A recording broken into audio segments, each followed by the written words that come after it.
Welcome to Trust the Journey. I'm Jason Moledzki. And I'm Melanie Curtis. Our mission is to live, laugh, love, and learn together with you. Indeed. We're here to create conscious connections, everyone, to grow and contribute through our practice of openness, honesty, vulnerability, humility, and trust. Trusting the entire journey. If you would like to find us anywhere on the internet, you can find us at trustthejourney.today. That's our Instagram handle, our Facebook page, our website. If you go to our website, you will get offered the opportunity to follow our email link, enter your email, and you'll get every update about our shows, keeping in touch with us on a regular basis. You could also scroll down to the bottom of the page and hit the big red button that says donate now. And that would be a huge help to us. That will take you to Patreon, and joining Patreon with any level of donation will really help support the project, and it will also get you into our Facebook group, Trust the Journey Family, in which we work hard as a team and a family to curate a safe space for everybody to share in whatever form they feel they would like to share. It's a place where we can air what's on our mind, where we can show the work we've done, we can cheer each other on, we can give each other a hug when needed. And it's a really wonderful kind of use of social media in a way that it's actually curated and cared for. So we invite you to join us in the Trust the Journey family. Any donation level on Patreon will do that. Yeah, absolutely. God, the family is really a wonderful group. It's nice to have a space where we can actually really live into the values of the show. And before we dive into today's episode, if anybody, another reason why we're asking for support through Patreon is because we've hired Kimberly Joy Voice, who's an amazing audio editor. We cannot recommend her highly enough. If you're looking for that type of service, reach out to her directly at kimberlyjoyvoice@gmail.com. And on that note, just thank you all for being with us as always, and we'll dive right in. I think it's kind of awesome thanking Kim, because it easily sets me up for my very first share. I have been talking about it a long time. If you've been listening to the show for any length of time, you have surely heard me mention this, but my Audible book finally published. It is in the world and it is out there, and it's been such a long, crazy process, and I'm so incredibly proud. And the reason I mentioned Kim is that she was a critical part in helping me get the final files completed so that they were at a high level for the actual publication. And it was a true godsend to work with her at the end of it. And my other audio engineers were excellent as well. I worked with thetalkingbook.com. They were also awesome. But I just can't not share it with you guys. Thank you all for supporting me during this. And certainly if you want to get it, it's at audible.com. And the title is How to Fly: Life Lessons from a Professional Skydiver. It's a lot of my personal story and professional story, and a lot of insight extracted over those years. So I certainly hope everyone gets a lot out of it. Thank you, Jay. Thank you. Awesome. Yeah, it's big. I'm so grateful. And that is what we're going to be doing today. We're going to really just have an experience with gratitude. And so, yeah, I just cannot thank everyone enough who helped me get to the final publication. What are some of your highlights in the process? You want to give me some of the things that really just shone for you that got you to where you're sitting right now? I kind of joke about it, but it was a totally behemoth project that I really didn't recognize at the start as being so huge. And that's kind of, I think, normal for any type of thing like this. But it was the metronome level of persistent execution at the end. And I say the end, but it really was multiple obstacle after obstacle after obstacle that took something that it would be theoretically, it would have been easy if I just read it and then the audio engineer edited it and then it was done. but that's definitely not how it went. There was some editing of the writing that had to take place. That's on me and my just, lack of awareness going into the project, this type of audible project. So learning that was big, going, oh, saying this once a month is fine. Saying it 13 hours total back to back, it doesn't work. So like there had to be subtle editing to the writing, like taking out some of the profanity. It was just too much profanity. You know what I mean? But taking it out after recording it caused a lot of issues with the Audible and the editing around the Audible files, the audio files. So that was a huge lesson, but something that I was really committed to having a high standard for the final listen. I wanted people to really enjoy the listen. I wanted it to be high enough quality audio that people weren't thinking about the audio, that they were thinking and feeling the content. And so I persisted like a fucking boss through all of the roadblocks that came up toward the end. Wow.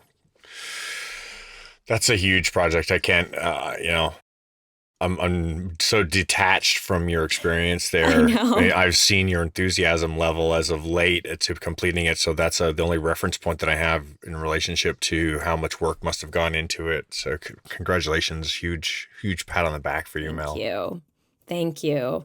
But the gratitude is very real. Like there's no way I could have gotten through it without the support of people around me and people holding me accountable. I mentioned people at the end of the book. I share a big section of gratitude at the end of the book for everyone who helped me get where I am today, both in skydiving and my life and with the Audible project. So I won't go into that giant list right now, but rather I'd like to invite you to share what's something that you are feeling grateful for right now.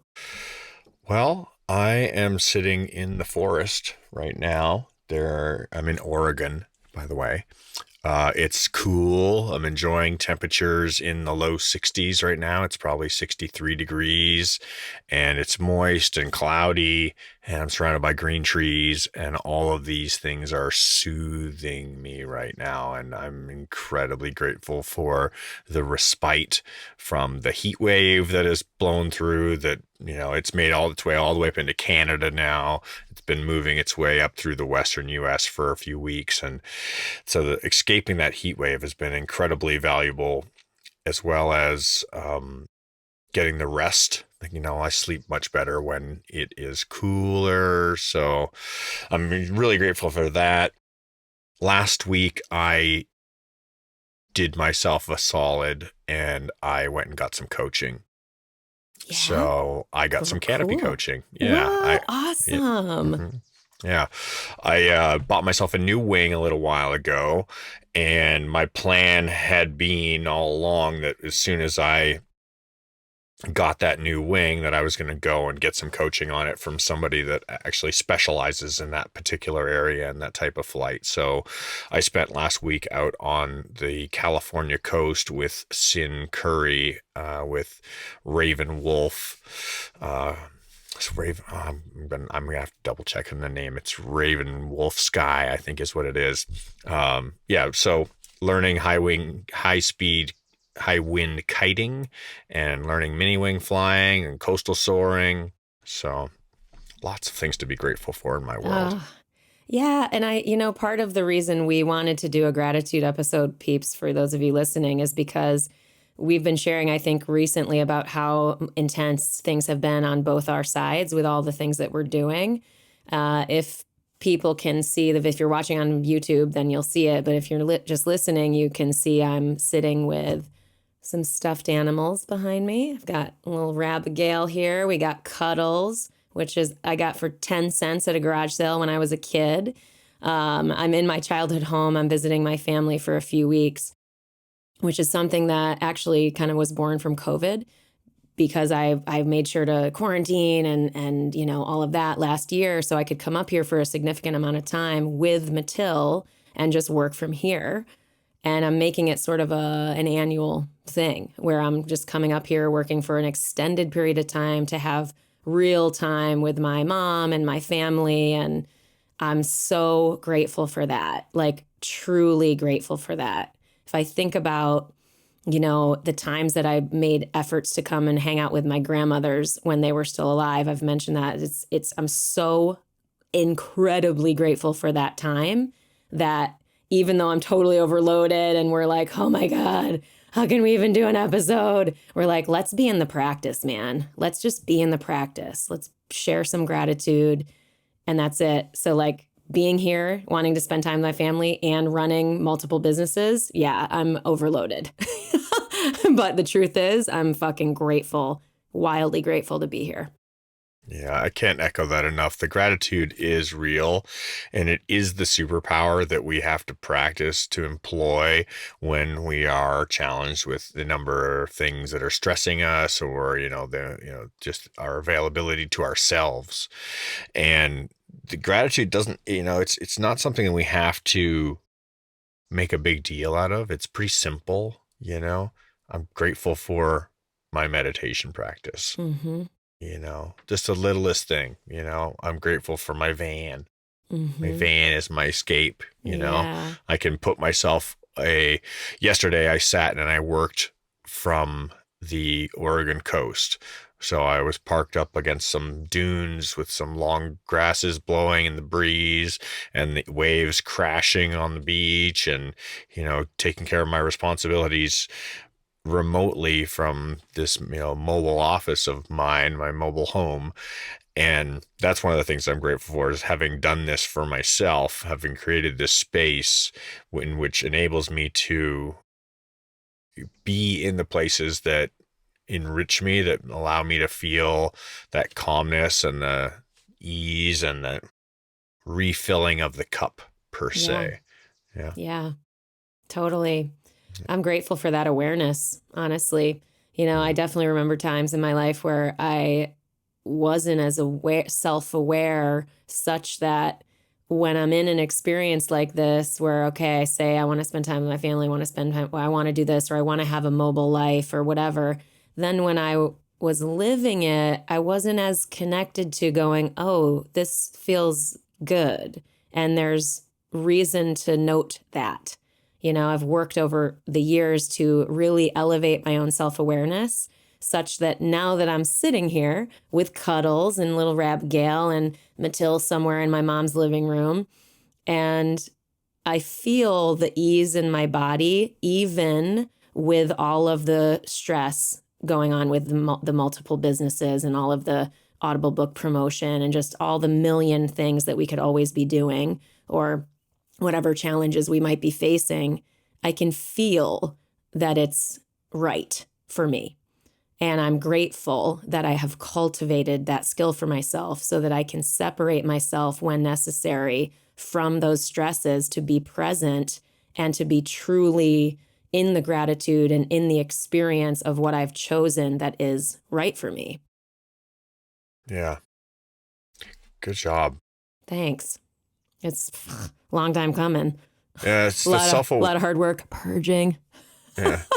That self-awareness piece doesn't come easily, right? Like really becoming tuned into where we're at and what our needs are and what best serves us. It's a practice that takes our whole lifetime to really dial in. I don't think we'll ever get it perfect. It's one of those things where we're constantly tuning the string, where it's like we're an instrument where it goes out of tune every time you put it down, so you're like, oh, you pick it up, you dial it in, you get it so it sounds just perfectly, you put it down for a second, when you come back, you got to tune it again. That's just how it goes. It's so true.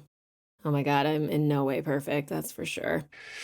I'm so perfect. I'm grateful for this ridiculous coffee mug that looks like a cow because it's stupid, and I love things that are stupid. Things that are stupid make me very happy, and I'm very grateful for them. And that's it. That's my next share. I wish I had a cup of coffee right now. I'd be really grateful if somebody would bring me one. Find me in the Oregon wilderness with coffee, please.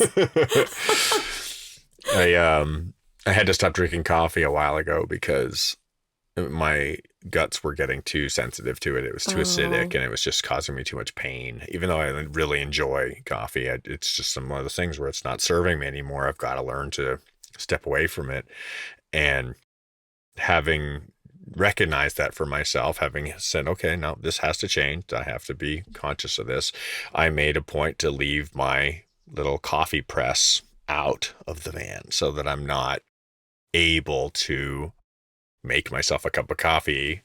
And now I really wish I had it. I know. I But I'm glad that know. I'm glad that I hear myself, that I've made the, you know, um, I'm grateful that I have enough knowledge about myself to know I shouldn't have coffee right now. And I know myself enough to say I got to remove this from my sphere in order to actually be able to, go along without it. Because otherwise I'd be making a cup of coffee before this episode. Oh, totally. Oh my God. Yeah. Oh man. The gratitude for the times when we make the better call for ourselves that's not fun or not pleasant, but we know big picture is serving us. Oh man. You I mean, know, go ahead. yeah, I'll throw one of these out there, and it's a practice that I have created for myself, which serves me in a very simple way. And I think that lots of people will hear it and nod their heads and go, yep, that's one of them. And it's making my own bed every morning. Mm-hmm. As soon as I get out of bed, I make my bed instantly. And that little practice, which I didn't do my whole life, and we've talked about it before, but it's something that, having built that practice for myself, it serves me in a very simple structural way where I know I have some level of structure to my morning, which leads to my day, which overall becomes my life. So this simple little pattern of putting that one thing in place, which I absolutely have to have, like I have to have a bed, I have to have somewhere to nest at night and rest, and having that organizational piece related to it really provides me some sense of security, some sense of safety, some sense of comfort. It's a really simple pattern. And if you don't make your bed, make your bed. I You'll be know. glad you did. Yeah, those simple structures are powerful. It's funny. I was thinking like, what's something I could share that I'm grateful for that's not like the big, broad, sweeping strokes that we always talk about? Because obviously we've said those things a million times. It's more like, for example, I have joked that ice cream parlors are my drug dealer because it's like, if I get on an ice cream cone kick, it is slippery slope. It's no good.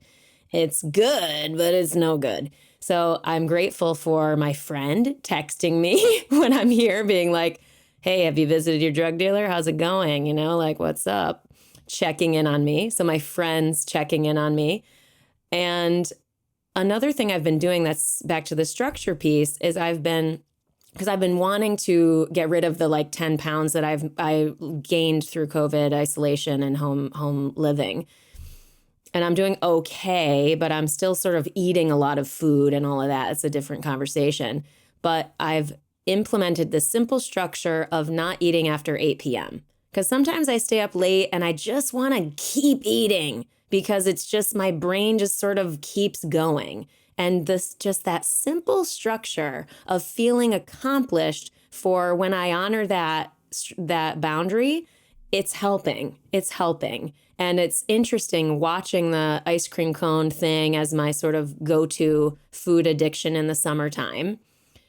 It's nice to know to not feel the slippery slope. And part of that is because of the 8 p.m. boundary. When I'm here visiting my parents, a very typical thing we do is eat ice cream cones later while we watch TV and after dinner, So not doing that is helping a lot. And I'm grateful that I implemented it.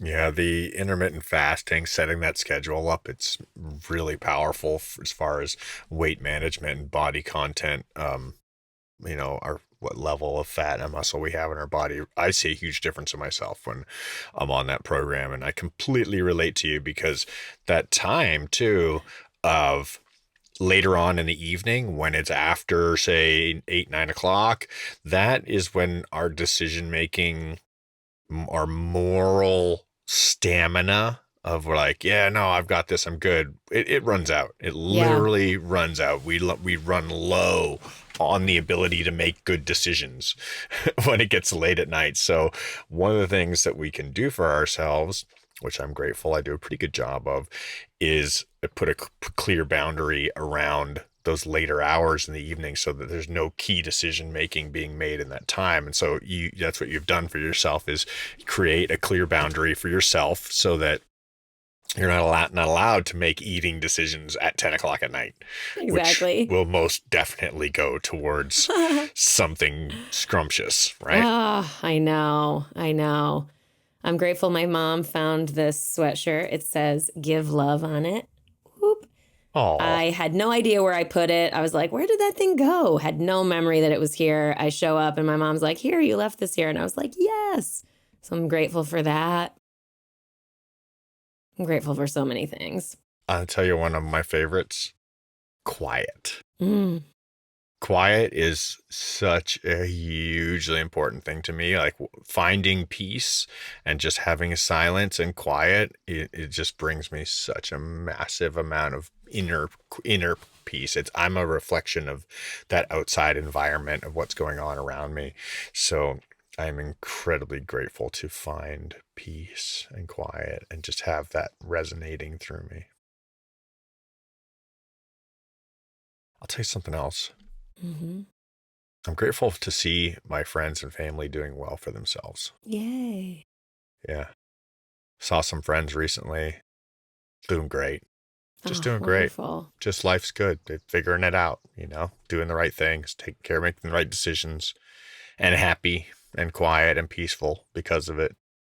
It's wonderful. There's a word Yeah. for that. I forget the word for it when you feel happiness when other people are doing well or succeeding. I forget the word. There's this definite word for it because there's another word for when you feel happy when someone isn't succeeding.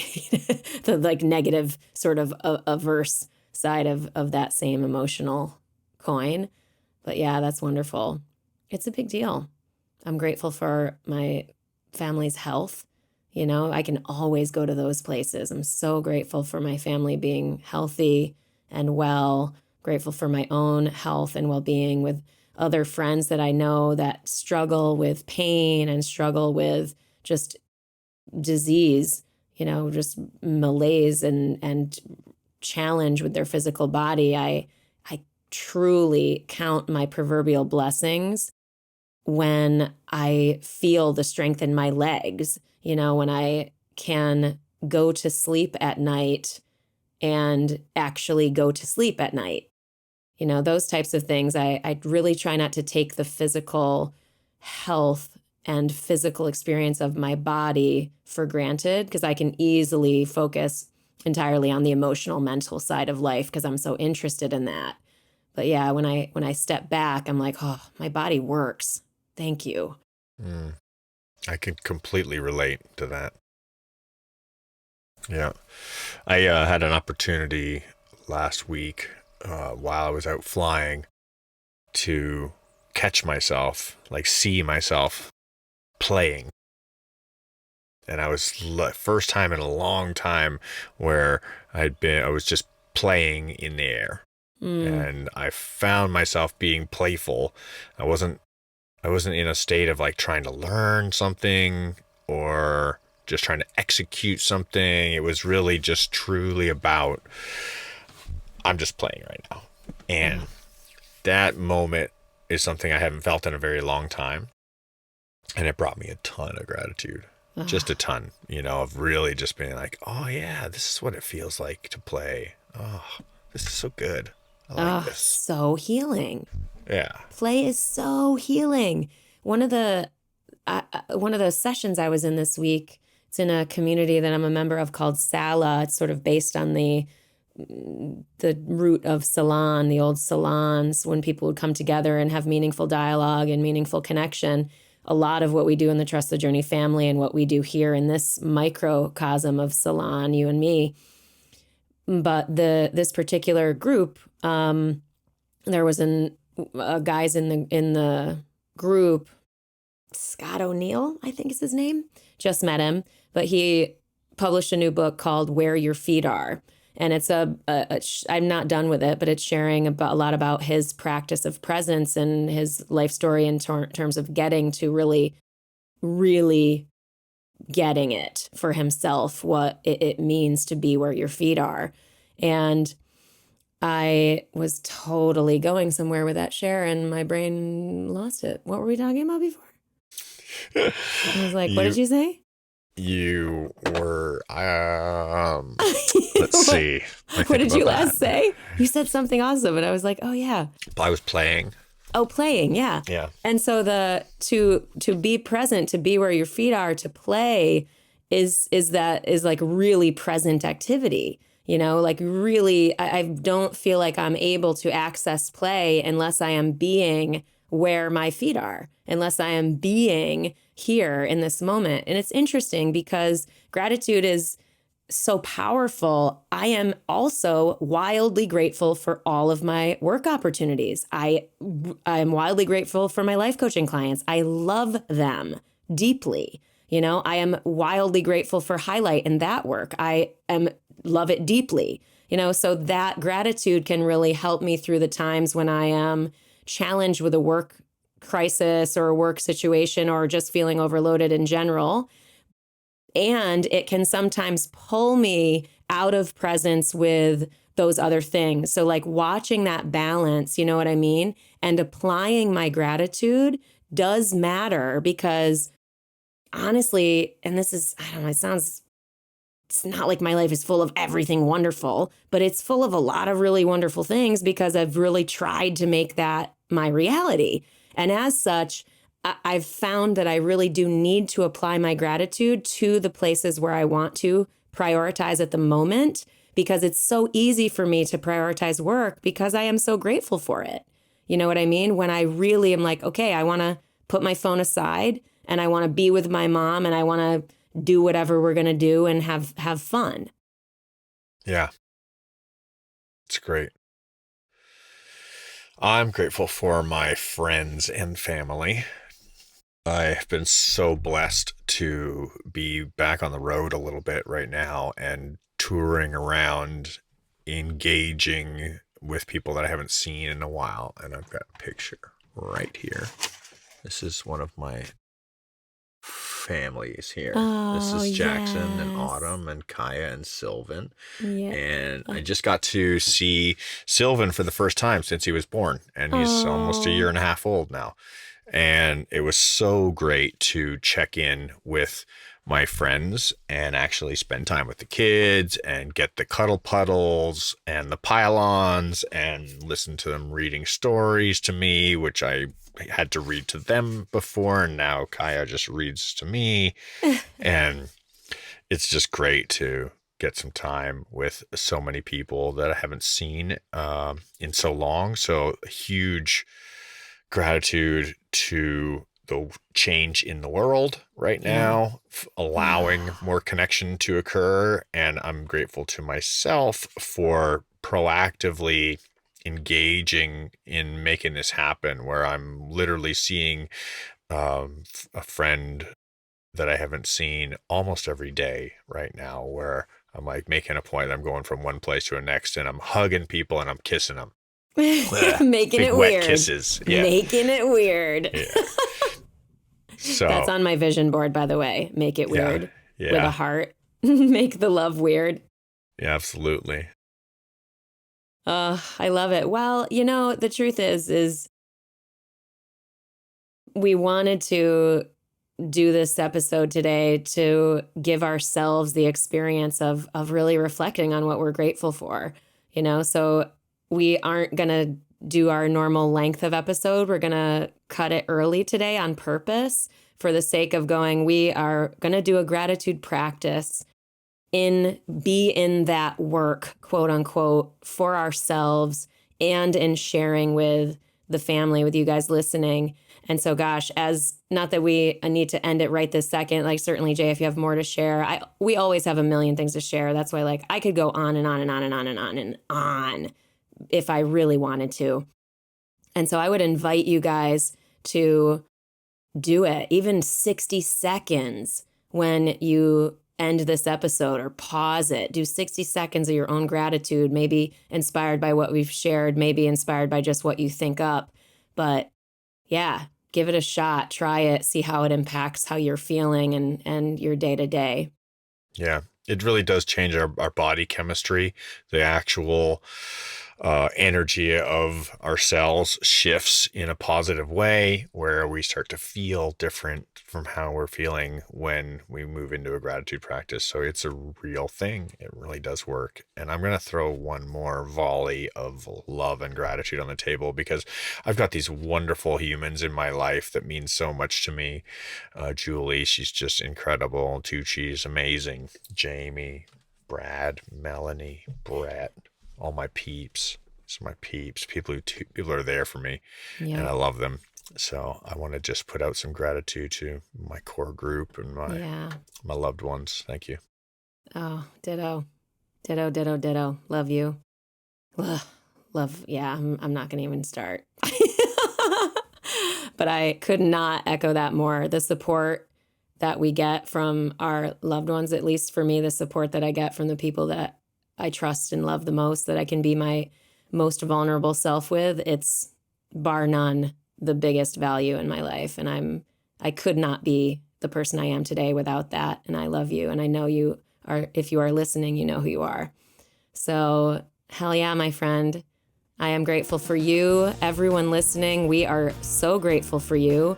Thank you for helping make this show possible, and share. And if something resonated for you or on a past episode, absolutely share it with someone that you love. You never know when that type of contribution is really going to make a difference for someone and inspire the depth of gratitude we're talking about in terms of support from our friends and loved ones. You can be that person for someone else by sharing, the words of wisdom of other people that you hear. So we are thankful for that. We are thankful for any support you give us through Patreon. We invite you to join us in the family anytime. Find us on the internet, trustthejourney.today. All of the things that we always say, and really and truly keep laughing, keep loving, and keep trusting the journey. Thank you so much. We'd like to hear what you're grateful for too. So Please reach out and let us know through any of our channels. Let us know how this inspired you to feel gratitude, and send that back, and we would love to hear it. We love you. We love you. Bye, team.